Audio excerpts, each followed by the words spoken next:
Initié par la mairie de Brazzaville et lancé le 1er février 2026 sur l'ensemble du périmètre urbain de la ville de Brazzaville, l'opération de numérotation des véhicules de transport se déroule normalement. Pour se rendre compte de cette réalité, notre équipe de reportage est descendue sur le terrain, du site de la mairie centrale pris d'assaut dès 8 heures du matin, en passant par celui du gymnase de Makelekele où l'affluence était au rendez-vous. L'appel des autorités municipales est en train d'être respecté. Le site de la commune de Mongali, lui aussi, il a été envahi par les chauffeurs et propriétaires de véhicules. Pour certains conducteurs de véhicules, cette opération est la bienvenue. C'est une bonne opération parce que, premièrement, il y a des voitures qui circulent dans la ville de Brazzaville qui ne sont pas identifiées, qui n'ont pas des cartes d'immatriculation normales. Ceux qui hésitent, qu'ils viennent payer parce que tel que moi, je suis arrivé ici à 7 heures, je suis déjà à l'intérieur.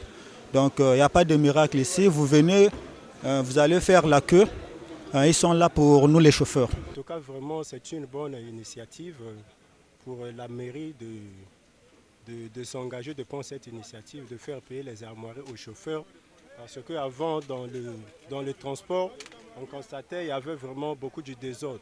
Mais quand même, avec ça, en tout cas, les chauffeurs peuvent... On est vraiment avec ça, il y a la sécurité et les propriétaires aussi. Vraiment, c'est une bonne initiative. Nous encourageons la mairie de continuer comme ça pour enregistrer et puis au moins connaître il y a combien de taxis dans la circulation pour qu'il n'y ait plus de désordre. Et avec ce numéro, comme ça, si quelqu'un commet facilement, on peut le repérer. Surpris sur l'un des sites d'enrôlement, Patrick Milandou, président du syndicat des employeurs des transports terrestres du Congo, salue cette initiative de la mairie. L'opération, elle est salutaire. Les gens ont compris qu'il faudrait qu'ils adhèrent parce que c'est une opération qui rentre dans le cadre de la sécurité. Si vous allez voir vous-même l'engouement, c'est parce que les gens attendent toujours le dernier jour. Mais sinon, je peux dire d'une manière générale, l'opération est adhérée par tous les transporteurs. Parce que les uns et les autres ont compris qu'il faudrait qu'on puisse sécuriser les biens, qu'on puisse sécuriser les personnes. C'est pour ça que vous voyez derrière moi, nous avons fait la ronde ce matin. Nous sommes partis de Mongali. Nous sommes arrivés à Bakongo. Nous sommes là à la mairie centrale. On a constaté que tout le monde adhère à l'opération. Maintenant, les gens de mauvaise foi qui pensent que ce n'est pas une pas une bonne opération, je crois qu'ils vont trouver leur réponse d'eux-mêmes du fait que les gens adhèrent et vous voyez tout ce qui se passe. Donc d'une manière générale, je peux dire que après l'annonce que nous avons faite, les gens ont adhéré et ont compris l'importance de l'opération. C'est pour ça que vous voyez, tous les transporteurs viennent pour avoir leur numéro d'ordre. Pour Sir Eloge Moutou, directeur des transports urbains à la mairie de Brazzaville, travailler en harmonie avec les propriétaires de véhicules en est une des stratégies pour leur permettre de s'enrôler en masse avant la date butoir fixée pour le 15 février. Je pense que la période de sensibilisation a été parfaite. Nous avions essayé, dans la mesure du possible, de contacter la plupart de nos contribuables.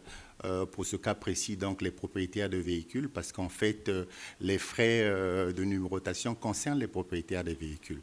Et ces propriétaires de véhicules ont répondu présent à l'appel, conscient du fait que de l'importance même de la numérotation et de l'aspect sécuritaire justement de cette opération.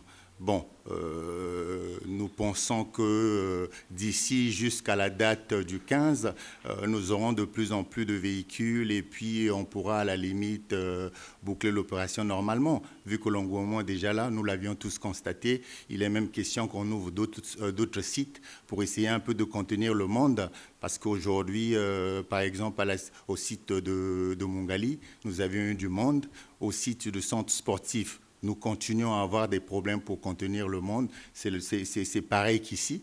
Donc, on va voir dans quelle mesure on peut ouvrir d'autres sites, comme le site de Talangaï, le site du pont du Djoué, le site de Kombo, et voir peut-être à la limite Djiri pour permettre justement aux contribuables de ne pas trop passer le temps au niveau des sites à attendre parce que l'engouement est tel que parfois on est débordé. Donc, il faut le faire comme ça. le 15 février. Et à partir du 15, après le 15, on va passer au recouvrement forcé. Personne ne le souhaite.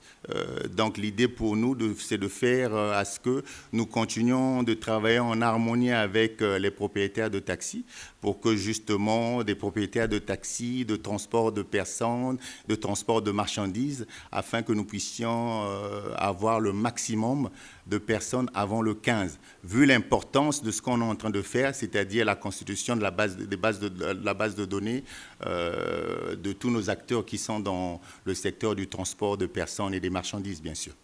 Toutefois, par rapport aux voix discordantes qui appellent à l'annulation de cette opération, il est à noter que sur le terrain, c'est le contraire qui est observé, c'est-à-dire les propriétaires et les chauffeurs des véhicules adhèrent à cette opération.